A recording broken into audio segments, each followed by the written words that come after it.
எங்க ஓட்டு எங்க உரிமை.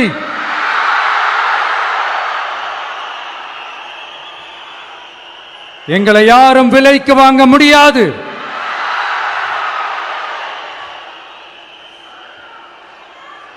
எங்க ஓட்டு விசில் சின்னத்துக்கு தான்.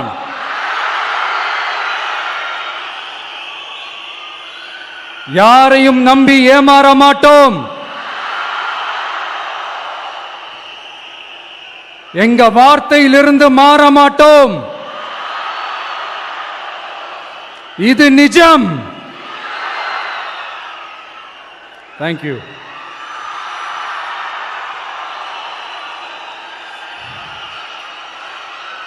ஒரு குட்டி கதையிலிருந்து ஆரம்பிப்போமா?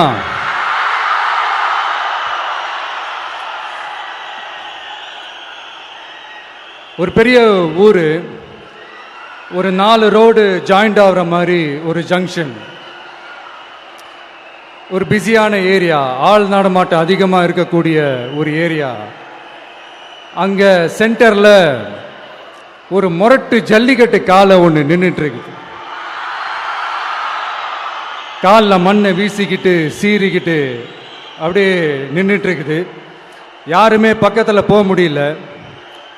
அந்த இடம் ஒரு கேஷுவலாக மாறணும் அப்படின்னா அந்த காளையை அடக்கி அமைதியாக்குனா தான் மறுபடியும் ஒரு பேக் டு நார்மல் சுச்சுவேஷனுக்கு அந்த இடம் மாறும். அந்த ஊரில் இருக்கிற ஒரு சில பேருக்கு மட்டும்தான் அந்த காளை அடங்கும். அவங்க யாருமே அங்கே இல்லை. ஆனால் அந்த க்ரௌடில் இருந்த ஒரு சில பேர், ஆல்ரெடி அந்த காளையை அடக்கணவங்களோட இருந்த ஒரு சில பேர், எங்களுக்கு இல்லாத அனுபவமா? நாங்க பார்க்காத காளையா? நாங்க பார்க்காத மாடா? நாங்க போய் அடக்குறோம்னு சொல்லிட்டு உள்ள போறாங்க. ஒருத்தராலையும் அந்த காளையை தொடக்கூட முடியல. எல்லாரையும் அடிச்சு வீசி தூக்கி போட்டுருச்சு. இப்ப என்னடா பண்றது அப்படின்னு பார்க்கும்போது அந்த கூட்டத்தை விலக்கிட்டு ஒரு சின்ன பையன் ஒரு என்ட்ரி ஒன்று கொடுக்குறான். உங்களுக்கு தான் தெரியும்ல, டேய் எங்களாலே முடியல, நீ எல்லாம் என்னத்தை போய் கிழிக்க போற? எங்களுக்கு அவ்வளோ அனுபவம் இருக்குது, நாங்களே அடிபட்டு ஓரமா படுத்து கிடக்கிறோம். இவன் விளையாட்டுத்தனமா ஏதோ பண்ணிட்டு கிடக்கிறான். பாவம், அந்த காளைகிட்ட போய் அடிபட்டு சாவ போறான். பச்சா பையன், அந்த பையன், இந்த பையன், அண்டர் எஸ்டிமேட் பண்றது, ஏளனமா பேசுறது, இப்படி ஒரு பக்கம். இன்னொரு பக்கம் பரிதாபப்பட்டு, ஐயோ பாவமே, இப்படி தனியா போய் மாட்டிக்கிட்டானே அந்த காளைகிட்ட, என்ன பண்ண போறானோ அப்படின்ட்டு ஒரு பக்கம் பரிதாபப்பட்டு பேசுறாங்க. அந்த சின்ன பையன் எதுவுமே காதலையே போட்டுக்காம 2 பாக்கெட்லையும் கையை விட்டுக்கிட்டு ஸ்டைலா கெத்தா தில்லா அப்படியே உள்ள போறான். ஒரு ஸ்டெப் எடுத்து வைக்கிறான், அந்த காலை அப்படியே சீறிக்கிட்டே நின்றுட்டு இருக்குது. இன்னொரு ஸ்டெப் எடுத்து வைக்கிறான், காலை அப்படியே சீறிக்கிட்டே முன்னாடி வருது. மக்கள் எல்லாரும் பதட்டத்தோட அப்படியே பார்த்துட்டு இருக்கிறாங்க. இன்னொரு ஸ்டெப் எடுத்து வைக்கிறான், காலை அப்படியே முட்டை வரும்போது பாக்கெட்டுக்குள்ள மறைச்சு வச்சிருந்த 2 புல்லு கட்டு அதை அந்த காளை கிட்ட காட்டுறான். காளை அப்படியே சடனா வந்து நின்று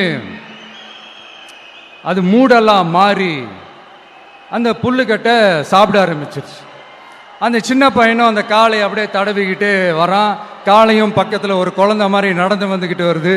பக்கத்தில் இருந்த ஒரு வயல்வெளியில் அந்த காளையை மேய விட்டுட்டு வரான். மக்கள் எல்லாரும் அந்த பையனை ஆச்சரியமாக பார்க்குறாங்க. அந்த அடிபட்டு கிடந்த அந்த அனுபவசாலிங்க தலையை தொங்க போட்டு நின்றுட்டு இருக்கிறாங்க. ஏன்னா பேசின பேச்சு அப்படி. வாய் இருக்குன்றதுக்காக நக்கலுமா நையாண்டியுமா நச நச நச நசன் ஒரே பேச்சு. என்ன பண்றது, தலையை குனிஞ்சு அப்படியே நின்றுட்டு இருக்கிறாங்க. அங்க ஒரு பெரியவர் வர்றார். வந்து அந்த பையன்கிட்ட கேட்கிறாரு, எப்படிப்பா இப்படி ஒரு முரட்டு காலை சீறிட்டு நின்றுட்டு இருந்தது, எப்படி அந்த காளையை அடக்கின அப்படின்னு கேட்டதுக்கு அந்த பையன் சொல்றான், ஐயா எனக்கு அந்த காளையை பார்த்தா கோபமா இருந்த மாதிரிலாம் எனக்கு தெரியல, அந்த காலை பசியோடு இருந்த மாதிரி இருந்தது. அதனால தான் அந்த புல்லுக்கட்டை காமிச்சவனை ஓகே நமக்கு தேவையானது கிடைச்சிருச்சு அப்படின்னோடனே அந்த புல்லுக்கட்டை சாப்பிட்டுட்டு நம்மளோட அப்படியே ஜாலியாக வாக்கிங் வந்துருச்சு அப்படின்னு சொன்னான். இதை கேட்ட அந்த பெரியவர் சொன்னாரா,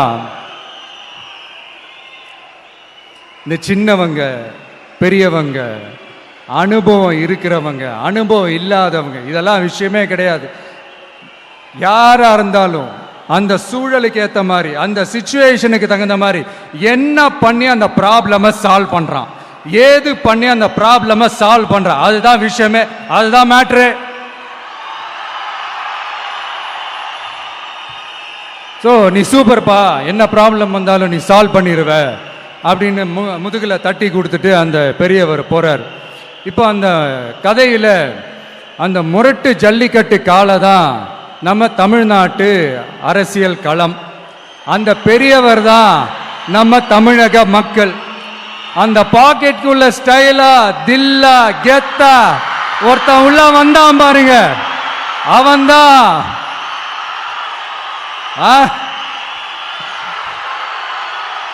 நான் இல்லைங்க, நான் இல்லை, நானு நீங்க நாம எல்லாருமா சேர்ந்து மாபெரும் மக்கள் சக்தியா இருக்கக்கூடிய நம்ம டிவிகே, அதுதான் அந்த சின்ன பையன்.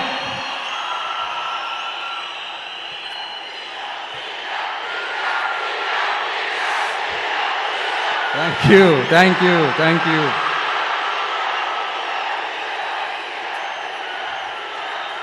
மக்களை நேசிக்கிற ஒரு நல்ல தலைமை இல்லாததுனால இத்தனை வருஷமா வேற வழி இல்லாம ஸ்டாலின் சார் கொடுத்த அந்த பொய்யான வாக்குறுதிகள் எல்லாத்தையும் நம்பி ஏமாந்த நம்ம மக்களுக்கு சரியான நேரத்தில் ஒரு வெகுஜன மக்கள் இயக்கமா வந்தது தான் நம்ம டிவிக்கு.